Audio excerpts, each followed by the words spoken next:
I don't want to become San Francisco. Urban woes spur state action on housing. Got a bunch of states looking at San Fran going, we don't want to be like them. That's not what we want for our states. That's not what we want for our cities. What do? Well, they've come up with some really creative reimagining and rethinking, and we're going to get into it. We're going to tear it apart. Here we go. While the city's problems have long been red meat for Republicans, don't you love that term, red meat? It's like, here's a bunch of steak. Have at it. We're just going to eat the steak. Yeah. City's problems, red meat for Republicans. They're also inspiring Democrats across the country. I'm being inspired. I'm a Democrat. I'm being inspired to spend political capital on tackling housing affordability issues in their own states. I love the whole, we need more housing. We got to have more housing because all these people that are unhoused, we need to get them into housing. So we need to bring down the affordability of housing. We need to increase the affordability of housing. How are we going to do that? Well, most of it has to do with zoning, which means you've got a parcel of land. You used to have one home being built on it. Now you've got 2 duplex, 3 triplex, maybe a 4plex, something along those lines. Some people might say, well, that's going to make any town that you're allowing that to happen into a ghetto, because we know what happens when multifamily is added. But you know what? We've been doing that here in Seattle for years. On the Reynolds and Klein end of things, we do appraisals all day long. Summit Properties Northwest sells properties all day long, buys and sells for developers for these parcels that are tiny little parcels. You're talking in Seattle proper. And they've got, you got your main dwelling, you got the ADU, which is accessory dwelling unit. You've got the DADU, which is the detached accessory dwelling unit. You've got dwelling units for days. You might have 4 homes on a tiny little parcel that used to be SF 5000, but we no longer say SF because that means single family, and we can't talk about families. That is off limits for sure. So you got a SF 5000, which is 5,000 square foot parcel. It used to hold 1. Now you got 4 or 5 homes on there.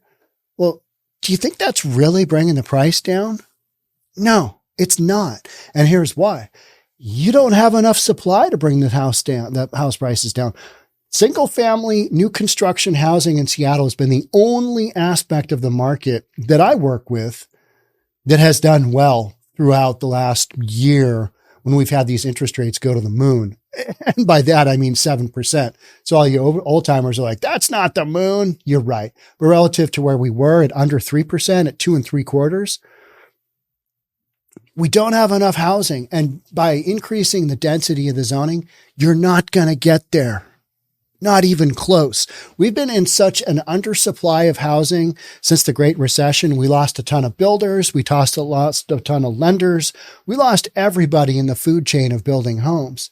So, single family or just builders in general in Seattle have been going gangbusters because there's still a market for new construction housing. They can build it. People will buy it. Whereas with the older homes that are the resale homes, those are people already living in there.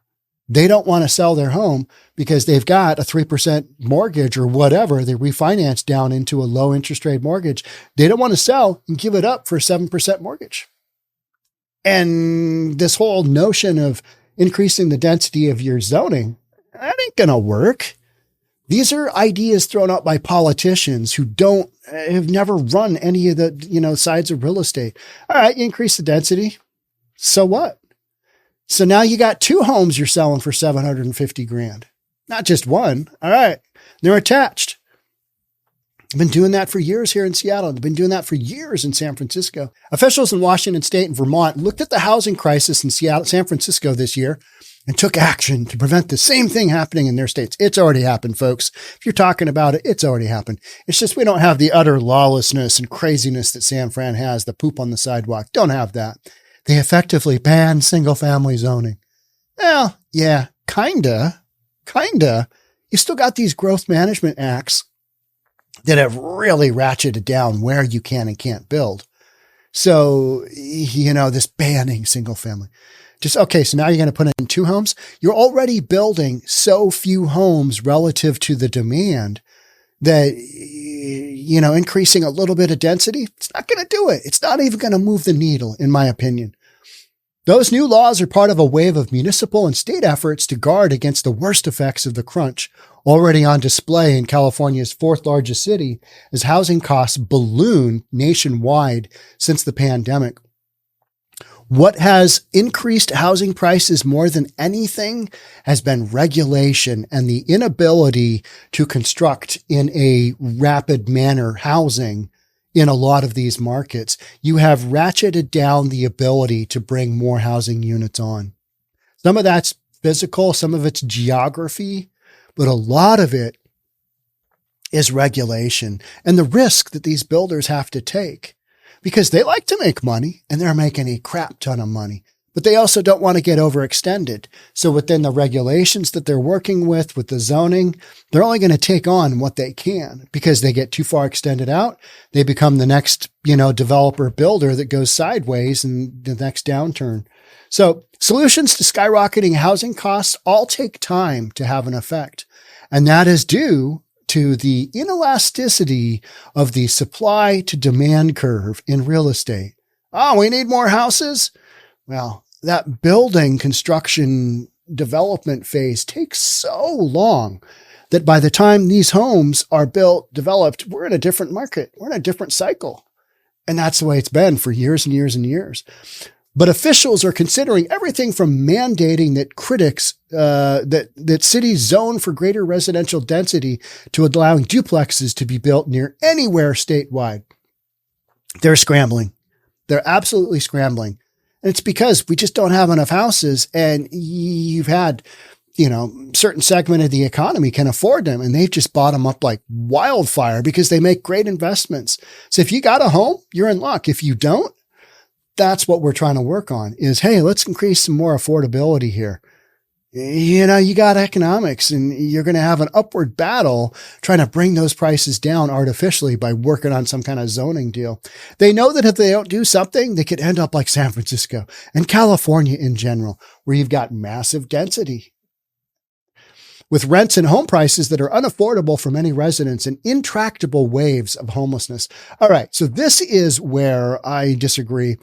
The homelessness fueled by drug use and mental health issues, in addition to lack of housing. There's housing, but it's really expensive, right? And a lot of the folks that are homeless are not there because they lost their last house to foreclosure or they got kicked out. They had something happen to them and their mind snapped and they turned to drugs, or they just got on drugs, went down that road. That's what, unfortunately, a lot of the homelessness issues are, right? That placing a crushing burden on city services and steer residents and businesses away from downtown. So the drug use and mental health issues, in addition to lack of housing, places a crushing burden on city services and steer residents away from downtown. And that is the doom loop that we talk about all the time. Every state in the country other than California is saying, I don't want to become California. And every other city is like, I don't want to become San Francisco. Look at those guys. That sucks. Said Jenny Schutz, a senior fellow at somewhere we don't care about. Fox's relentless focus. This is the Fox network, right? We just go by Fox now. Fox's relentless focus on the 12-block stretch of downtown San Francisco. Are we talking about the Tenderloin? Just call it what it is. Are we talking about the Tenderloin? Or is there another 12-block stretch that I'm unaware of where drug use and squalor are thickest, made it the poster child for Democrat urban woes? Well, that's because it absolutely sucks. And you allowed it to happen. So you get what you pay for, right? Democrats are also paying attention to other factors. The pandemic further hollowed out the city's downtown as tech workers stayed home. And the more tech-centric your downtown core was, the more likely it was that if you're working down there, you can work from home now, right? And the spiral shows no signs of abating, with retailers announcing new departures daily and office vacancies still ticking higher. I read about the buildings being sold, and they are selling at massive discounts. Some of them half of what they were purchased for in 2000. One of them half. I think it was 550. What was that? 550 Market Street? I can't remember. One of them was was recently purchased for less than half of what they paid for it in 2005, 18 years ago. Half. It's because the vacancy rates are such that that's impacting value, right? With retailers announcing new departures daily and office vacancies still ticking higher, going up. You got 31%, 30% office vacancy in San Fran. Basically 1 out of 3 spaces, right? Meanwhile, the city's housing costs are beginning to fall, but are still 207% higher than the national average, making the Bay Area the second most costly metro area for home ownership in the country, and one of the most expensive cities for overall cost of living. So it's no wonder people are leaving California and specifically San Fran in droves, right? You got a lack of affordability issue, which has been there for a long time. 200% and 7% higher than the national average, double. You got poop on the sidewalks. You got a downtown core that's been hollowed out. You got open air drug markets. You've got fentanyl overdose crisis. I mean, you've got dash and grab crisis. You've got stores going out of business. You've got businesses relocating to Republican states. You've got all of this stuff happening. And other big cities are saying, oh, good Lord, we don't want that. But to some degree, that is already happening in these other big cities. It's already there. Affordability. I mean, you can't control affordability with some silly zoning. Not happening. That's a reactionary measure.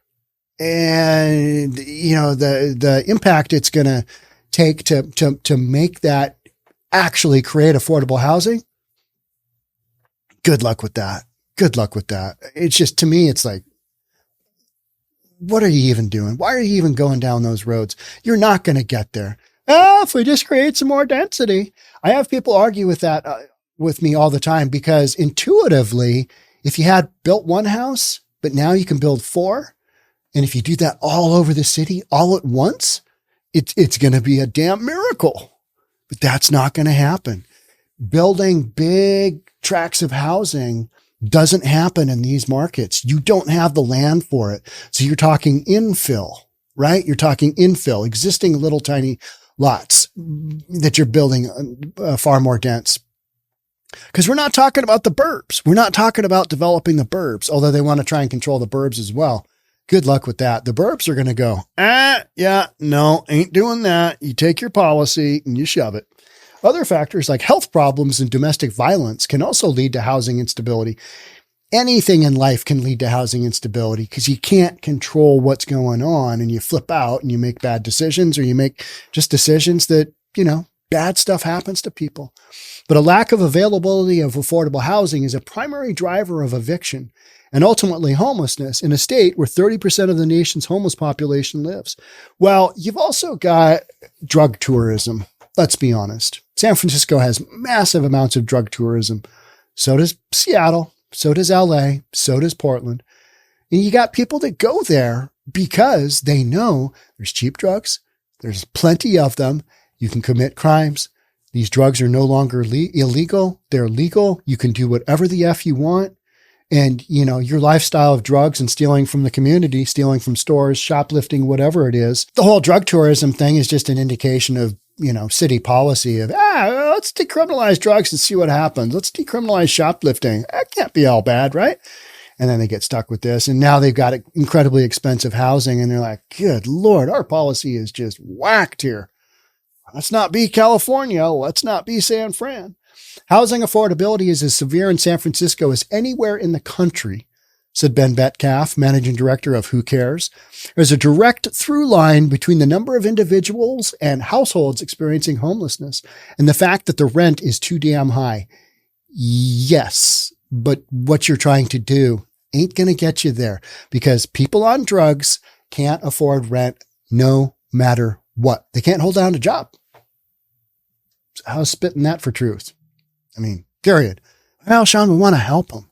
All right. So you're talking about transition housing. That is not what we're talking about building.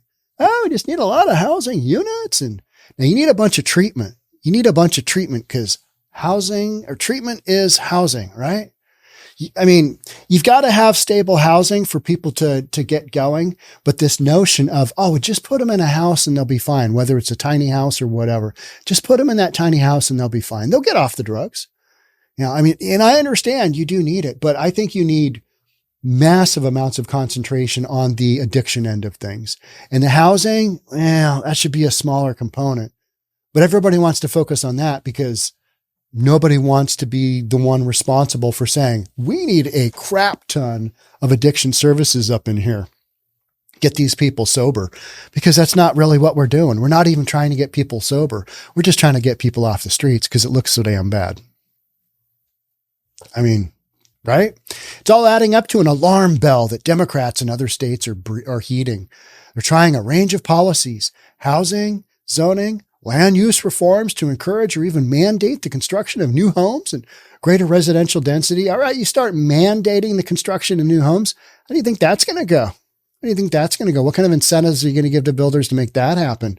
What do you think the free market economics are going to say about that? No, it's just going to be a cluster, right? And that's all to avoid San Francisco's fate. San Francisco helped inspire a law Washington Governor Jay Inslee, my fearless governor, signed last month that prevents cities from enforcing single-family zoning rules. What is wrong with you? Yeah. When I think of San Francisco, I think of it as being an example of the most restrictive land use, which results in it only being accessible to people that have significant wealth in order to be there and live in that city, said the bill's author, Representative Jessica Bateman, Olympia. You know what? That's just how life goes. Some parts of the country are expensive, others aren't. It's called economics. And I hate to be the bearer of bad news. You're not going to create affordable housing in cities that have massive undersupply of housing. You're just not going to do it. Not in my generation. Not going to do it. It's going to be like, we still got an undersupply. Still only got 6 days of housing left. In Vermont, Governor Phil Scott signed a law earlier this month that effectively banned single-family zoning statewide. Its author, State Senator Who Cares, is a Los Angeles native who said she was inspired by personal experience. Her sister had experienced homelessness for several months. You know what? You can throw out all the examples you want, and I get it. But people getting off drugs, people experiencing homelessness, they need to go be with somebody else, right? Family member, whatever. Get that support they need. Go into transitional housing. Go into sober housing, whatever it is, right? But this notion that if we just had enough housing, it's going to drop the price and everybody's going to be able to afford a home. You're not, with policy, you're not going to come on the back end of things and really change the supply to a point where you're going to get more affordable housing. Here it is. The U.S. housing market is short 6.5 million homes, according to one recent analysis. There's your sign. That's all you need to know. All right. We're way behind. And there's no building that's going to happen in the short term that's going to make this go, right? Just not. You're just not going to get there. I look at California as a place where housing instability is just consistently escalating because it's getting more expensive. When places like San Fran and liberal bastions in California have held themselves up as the standard for progressive policy, I've always felt like it's a bit of a sham when you think about the many people who experience income inequality in California and can't afford to meet their very basic needs. That sucks. But it's also reality. So maybe you move out of California. Maybe you move to Eastern California, wherever it is, where it's cheaper, where it's less expensive. And then you might say, well, Sean, there's no jobs there. You got to figure it out. But that is what we're talking about. There's a lot of folks out there who don't have the jobs that are trying to figure it out. But what I'm identifying here is that, in a big city like San Fran, if you have a job that isn't paying, decent money, you're not going to be able to make it. And that's where a lot of the infrastructure jobs, those are the ones that are, a city like Seattle, a city like San Fran is having a massive difficulty meeting the demand of those jobs. They can't hire them out. San Fran is so far behind in their hiring because people don't want to do it and it's too expensive to live there, period. So that's the scramble, right? How do we make enough housing to get people, to come in? And we focus a lot on the residential side. How about building a whole bunch of apartments? What about that? I mean, there's some of that in the works as well, right? But there's only specific areas where zoning is allowed, we tend to focus on residential zoning, increasing more density, whereas the other areas, the density is already there. It's just a matter of, do the builders have enough incentive to make it work? And with rents the way they are, yeah, but those big projects take years and years and years, whereas a single family home can be put up relatively quickly.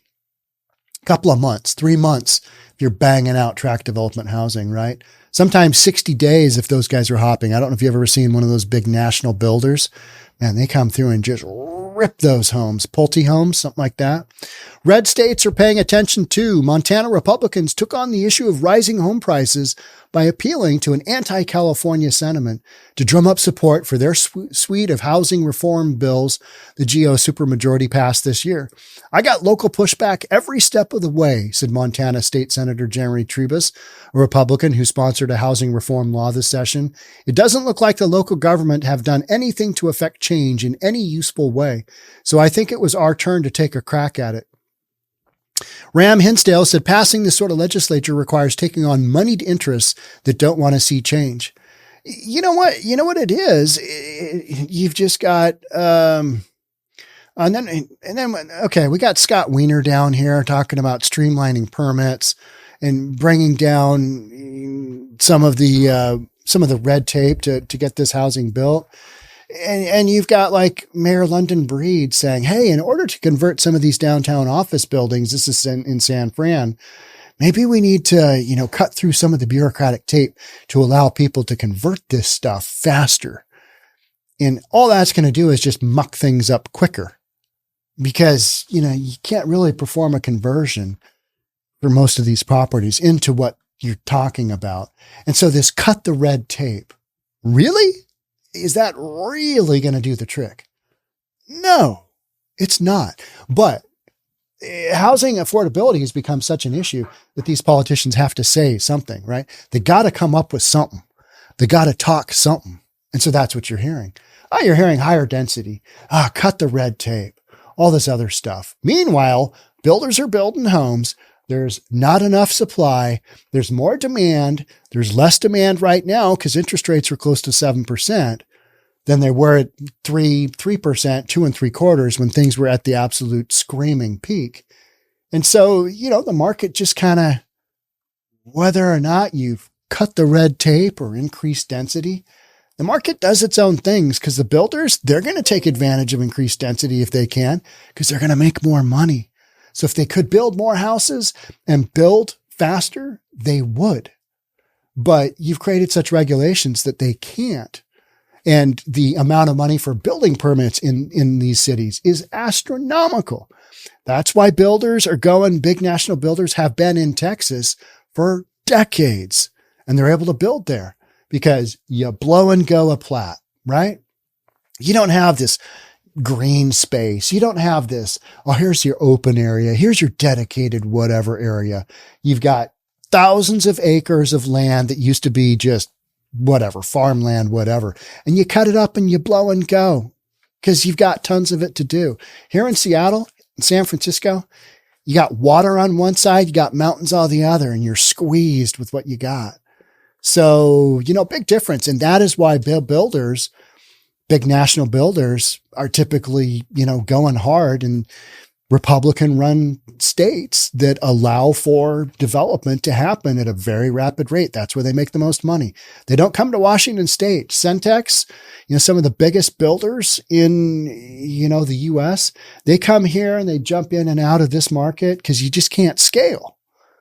It's what you got going on. All right. So when you see all this zoning stuff, I mean, it's a try for. It's something that they can point to. But if they had to be honest, this isn't going to do a damn thing for affordability. It's just not. It's just not. I mean, as the market continues up, so you catch maybe an attached townhome that used to be at $650. It goes to $700. It goes to $750. It goes to $800. That has been that progression. You add a few more units, that builder makes more profit on the way up. But ultimately, does it drop the pricing down to $400? Does it drop the pricing down here at my elbow down to $300 where it needs to be? Hell no. And a basic unit in Seattle is like $700,000. Attached, just cereal box housing is what one of my brokers refers to it. He sells cereal boxes. What we're talking about is just think of the shape of a cereal box, a straight rectangle like that. That's what most of our housing in Seattle is now. It's those ultra contemporary square roof. I don't know if you know this, but a flat roof in the state of Washington, not a stellar idea because water tends to pool. And you might say, well, we've got all this membrane technology. Wait 10 years for all this new construction to have had water sitting on a flat roof. And you tell me how that works. I'm waiting. I can wait. But this notion of, wow, we're going to do this and we're going to do this. It's too late, folks. You already threw all the regulations in as you do, trying to protect the consumers. And you've created a situation where you've squeezed supply on top of some national conditions that happened after the Great Recession. And we've never recovered. We're how many million behind? 6-point-something million units behind. I mean, that tells you a lot, right? That tells you a lot.